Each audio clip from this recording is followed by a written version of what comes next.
வாங்கிக்கோங்க, நாளைக்கு கொடுத்துறேன். இன்னைக்கு ஃபர்ஸ்ட் வந்திருக்கீங்களா நீங்க? அதனால உங்களுக்கு இன்னைக்கு ஃப்ரீ. சாப்பிட்றீங்களா? முதல்ல அது ஒன்று சாப்பிட்டு வாங்க, பத்தெல்லாம் எனக்கு வாங்கிக்கலாம். போயிட்டு வாங்க. சாப்பிட்றீங்களா பார்சலா? ஏன் சாப்பிட மாட்டீங்களா? ஆ வச்சு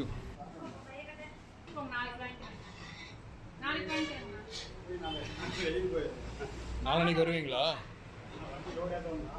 என்ன எப்போ வருவீங்க அடுத்து? சரி, ஒரு வாரம் கழிச்சு வாங்கிக்கலாம். வாங்க வாங்க வாங்கிக்கோங்க வாங்க. வீட்டுக்காரர்